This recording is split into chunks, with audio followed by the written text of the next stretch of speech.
Biografía del Dr. César Borja Lavalle, parte 2, capítulo 8, del militante en la Revolución Liberal.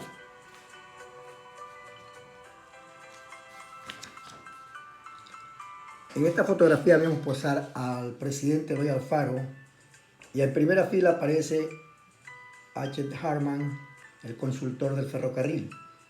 Presidente Eloy Alfaro, segunda fila Alfredo Monge, coronel Belisario Torres, César Borja Lavalle, general Hipólito Moncayo, William Fox y Amalio Puga. Desde el principio del siglo XIX, grupos de campesinos armados que realizaban correrías en la costa ecuatoriana eran incorporados por facciones políticas que buscaban desestabilizar a los gobiernos de turno. Desde 1864, Eloy Alfaro Delgado articuló a los grupos armados para luchar por la causa liberal radical, que buscaba una transformación política y social, convirtiendo a los montoneros en actores políticos.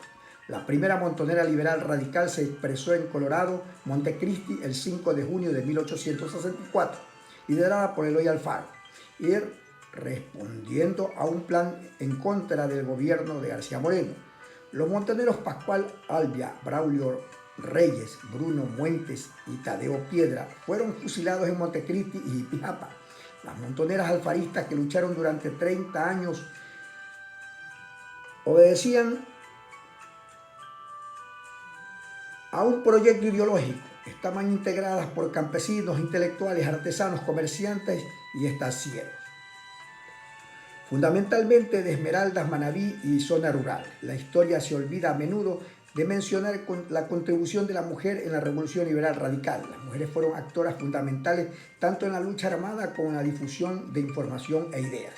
Se destacaron como montoneras Isabel Muentes en 1864, Filomena Chávez, quien aportó un traje de campaña y obtuvo el título de coronela, Delia Montero Maridueña, la mulata Martina, la coronela Joaquina Galarza y muchas mujeres anónimas que apoyaron a la causa revolucionaria.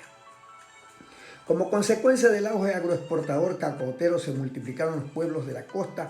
En 1895, durante el gobierno de Luis Cordero, se produjo una conmoción nacional causada por la venta de la bandera a Chile para usarla en una negociación con Japón. Los liberales radicales formaron una serie de juntas de pueblos periféricos para evitar que la burguesía y la oligarquía nacional nombraran un nuevo presidente. El 1 de mayo de 1895, los montoneros se enfrentaron con gobiernistas en las montañas de los Amarillos, Tosagua, al mando del coronel mexicano Mauro Ramos y Duarte, quien cayó abatido junto a otros liberales. El 5 de mayo de 1995, la Junta Revolucionaria de Chone declara jefe supremo de Ecuador a Eloy Alfaro. Sucesivamente lo hicieron Vinces, Santa Rosa, Olmedo, Bellavista, Baba, Machala, Quevedo y La Unión. Vemos a Borja en franca camaradería con el viejo luchador y más colaboradores del régimen. A pesar de su pública disidencia con la política de los liberales, ideología en la que el propio Borja participaba, aunque en posturas muy críticas al poder. El propio presidente Alfaro reconoció su valía y lo promovió en algunos cargos públicos de gran responsabilidad en su segundo mandato, nombrándolo director de estudios del Guaya en 1907, cuando Borja había retornado al país después de 5 años de destierro. Para la existencia del Estado Nacional es necesaria la integración entre pueblos y regiones que den lugar a un mercado interno. Alfaro luchó incansablemente por la integración nacional y promovió la construcción del ferrocarril ecuatoriano, enfrentando una tenaz oposición. Harman fue el consultor del tren en Quito, Guayaquil, que se inauguró en 1908. La red de ferrocarriles preveía además unir a Manta con Santa Ana y a Chone con Bahía de Caracas en Manabí, a Bahía de Caracas con Quito, a Esmeraldas con Ibarra, Quito con Alausí, a Loja con Alausí y a Machala con Durán y Santa Ana en Manabí.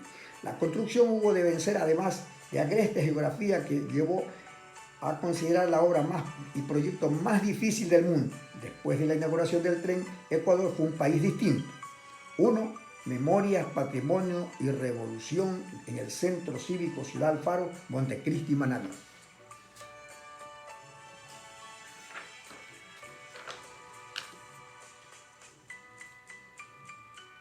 Aquí vemos la entrada triunfal del ferrocarril una vez inaugurado, recorriendo el tren, además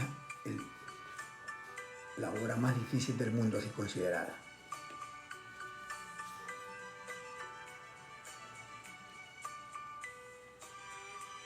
Ahí está el ferrocarril inaugurado. Vemos una imagen, dice retrato Dupal, 25 de julio de 1908, aproximadamente, fotógrafo no identificado en archivo audiovisual del Banco Central del Ecuador.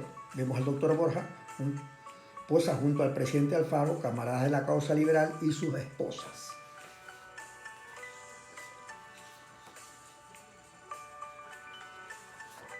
Escuela de Artes y Oficios en Quito, obra alfarista, para la parada militar en el Ejido.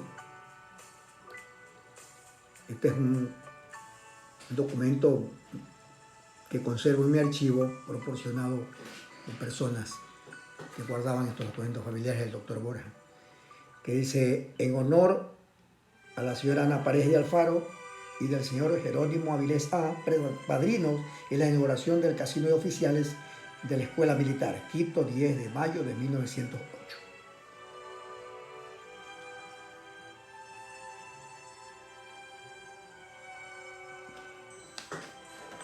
Ahora vamos a hablar sobre la Constitución de 1906 que transformó el Ecuador en el siglo XX. La creación del registro civil,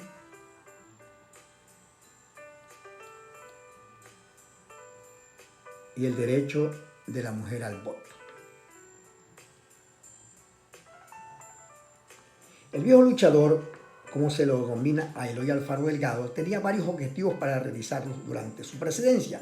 En base a esto, grandes obras importantes que transformaron la realidad del país. Las elecciones para diputados constituyentes de 1906 determinaron quiénes conformarían la Asamblea Constituyente del Ecuador el 23 de diciembre de 1906, la cual tenía como objetivo la redacción de un nuevo texto constitucional para aquel país en reemplazo de la Constitución del Ecuador de 1896, para consolidar la revolución liberal radical. Sin duda, esta Constitución rigió durante varios años, que incluso el gobierno del doctor Isidro Ayora puso en vigencia, reconociéndola como una de las más avanzadas de la historia ecuatoriana, con disposiciones tales como la separación absoluta del Estado y la Iglesia, la libertad de enseñanza. Se consagró la educación laica, pública y gratuita, obligatoria a nivel primario, la absoluta libertad de conciencia y amplias garantías individuales. Asimismo, se prohibió que sean electos legisladores los ministros religiosos de cualquier culto. Se dictó la protección oficial de la raza indígena y una acción tutelar del Estado para impedir los abusos en su contra. Además, se precisó en esta Constitución, también se garantizó el derecho a la libertad de conciencia de las personas. Asimismo, se puede ser expresado de viva voz y por escrito. A continuación, un listado de sus mayores y más importantes obras. La construcción del ferrocarril que unió la sierra con la costa, Quito-Guayaquil. Construcción del Colegio Nacional Mejía en Quito. Construcción de la Escuela de Bellas Artes. Fundó el Colegio de Capacitación para Militares, conocido actualmente como Colegio Militar Eloy Alfaro. Fundó el Colegio Manuel Cañizares, el Normal Juan Montalvo. Fundó escuelas normales para indígenas, escuelas nocturnas, mejoró y organizó el ejército ecuatoriano, reorganizó el desaparecido Conservatorio de Música, decretó el derecho al voto para las mujeres ecuatorianas, abolió algunas contribuciones de los pueblos indígenas, impulsó la incorporación de la mujer a la vida pública, organizó a la mejor manera la enseñanza universitaria, desapareció los privilegios militares y eclesiásticos, justicia para los indígenas, separación de la Iglesia Católica del Estado, la implementación del laicismo y la expansión del sistema educativo, incorporación de las mujeres en las instituciones públicas, nacionalización de la hacienda de las iglesias, erigió un monumento al insigne escritor Juan Montalvo en su ciudad natal, Ambato, y en su gobierno se encontraron los restos mortales del general mariscal de Antonio de Sucre, los mismos que fueron llevados a la Catedral Metropolitana en Quito. Mejoró la recaudación fiscal, entre otras obras importantes para el pueblo ecuatoriano. Todo esto consagró en la Constitución. Aquí vemos la portada de carátula de la Constitución 1906 de corte liberal.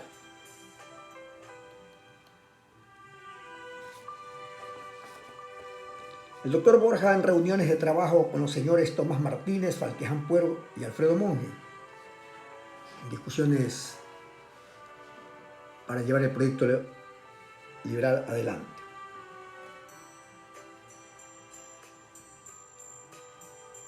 El presidente Alfaro, con su gabinete ministerial, aquí vemos el presidente Alfaro,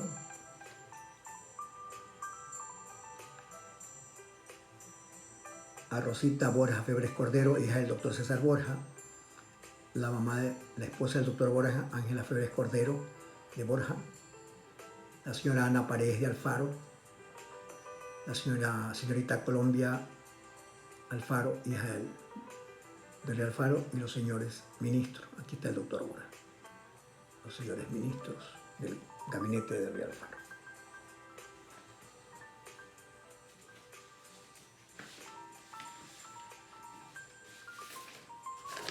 En una próxima entrega daremos a conocer muchas delicadas funciones que le tocó ocupar al doctor César Borja en periodos siguientes.